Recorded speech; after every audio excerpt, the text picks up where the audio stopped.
India और New Zealand के बीच में आज से थर्ड टेस्ट चालू हो चुका है। और जब थर्ड टेस्ट चालू हुआ तो उसमें न्यूजीलैंड ने पहले बैटिंग करने का फैसला किया। और जब न्यूजीलैंड पहले बैटिंग करने आई तो न्यूजीलैंड ने वहां पर 235 रन बनाकर अपने 10 विकेट गंवाए। एक समय पर लग रहा था कि न्यूजीलैंड ज्यादा रन बना सकती है, लेकिन रविंद्र जडेजा और वॉशिंगटन सुंदर की गेंदबाजी की वजह से वहां पर भारत ने कमबैक करा थोड़ा बहुत। और वहां पर दिखा कि भारत लड़ने का जज्बा दिखा रही है। और जिस तरीके से विल यंग ने 71 रन बनाए, वो पिछली काफी पारियों से 30-40 रन करते आ रहे थे, लेकिन उनकी 50 नहीं हो रही थी। लेकिन इस बार उन्होंने 50 करी और 71 रन बनाकर यहाँ पर जडेजा का शिकार हुए। और अगर इसके अलावा बात की जाए तो डेरिल मिचेल ने 82 रन बनाए।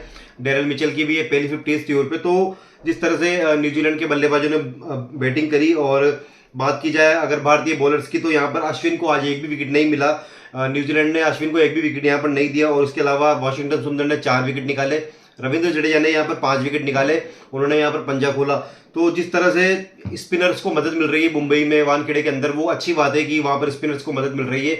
और इंडिया ने न्यूजीलैंड को 235 रन पर इस तरीके से यहाँ पर समेट दिया। और जब इंडिया बैटिंग करने आया तो शुरुआत अच्छी हुई थी, लेकिन वापस से रोहित शर्मा हमें फेल नजर आया। 18 रन बनाकर वो आउट हो गए। जिस तरीके से मैट हेनरी के वो शिकार हुए, बार बार वो आउट होते जा रहे हैं। उनकी फॉर्म रेड बॉल में नजर नहीं आ रही है। जिस तरीके से वो खेलना व्हाइट बॉल में क्रिकेट खेलते, उस तरीके से वो रेड बॉल में अपना क्रिकेट नहीं दिखा पा रहे हैं, वो बार बार फेल हो रहे हैं। और अगर बात की जाए तो शुभमन गिल और यशस्वी जायसवाल ने यहाँ पर अच्छी पारी खेली।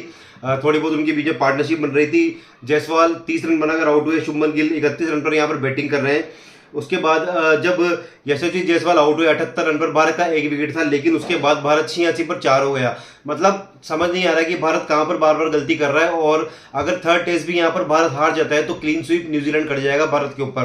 तो ये बहुत बड़ी बात रहेगी कि जिस तरीके से इंडिया नंबर 1 टीम होकर इस तरीके का खेल दिखा रही है और एक अच्छी पोजीशन में जाने के बाद इंडिया बार बार कोलैप्स कर रही है, ये बड़ी बात है। क्योंकि जायसवाल ने वहां पर रिवर्स स्वीप का प्रयास किया और एजाज पटेल की बॉल पर वहां पर बोल्ड हुए।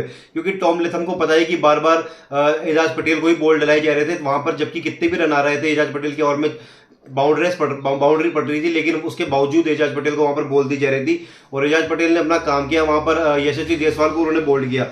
और जब नाइट वॉचमैन की सिराज को वहां पर भेजा गया तो वो देखने वाली बात थी कि सिराज आते ही पहली गेंद पर तो आउट हो ही गए, और उसके अलावा इंडिया का एक रिव्यू भी साथ में लेते हुए चले गए। तो उसके बाद कोहली वहां पर बैटिंग करने आए, कोहली ने 4 रन बनाए। और इतनी जल्दी वहां पर कोहली को रन की थी, एक रन के लिए अपनी खुद की विकेट को वहां पर सेक्रीफाइस कर दिया, वहां पर रन आउट हो गए। और इंडिया अब बहुत बड़ी मुसीबत में फंस चुकी है, क्योंकि उस टाइम पर इंडिया के 78 पर एक विकेट था, वहां पर 86 पर 4 पर इंडिया ने यहाँ पर फर्स्ट डे का स्टंप किया है। तो अब किस तरह से अब इंडिया आगे खेलेगी, क्योंकि शुभमन गिल बैटिंग कर रहे हैं और पंत बैटिंग कर रहे हैं। और अगर बात करें तो इंडिया को 149 रन अभी, और 149 रन अभी इंडिया पीछे है। तो किस तरह से अब इंडिया कल का खेल दिखाती है, किस तरह से इंडिया खेलती है, विराट कोहली ने क्यों जल्दीबाजी वहां पर करी, ये भी बड़ी बात है। क्योंकि अगर आराम से भी खेल सकते थे, एक रन के चक्कर में अपना इतने बड़े विकेट का पतन करना, इस तरीके से अपना विकेट सेक्रीफाइस करना, ये गलत बात थी। और सिराज को वहां पर क्यों भेजा, क्योंकि सिराज की जगह तो वॉशिंगटन सुंदर को भी वहां पर भेजा जा सकता था। क्योंकि अगर वहां पर सिराज आउट नहीं हुए तो विराट कोहली की आज बैटिंग नहीं आती, तो हो सकता था कि वो वहां पर बच सकते थे। लेकिन इसका ब्लेम हम सिराज पर नहीं कर सकते, क्योंकि सिराज नाइट वॉचमैन के रूप में वो बॉलर है। तो उनको जिस तरीके से खेला गया उस तरीके से उन्होंने खेला, और वहां पर एक रिव्यू भी वहां पर गवाया उन्होंने। तो हो सकता था कि वहां पर सुंदर को वहां पर भेज दिया जाता, तो वहां पर विराट कोहली की आज जरूरत नहीं पड़ती और विराट कोहली वहां पर बच सकते थे।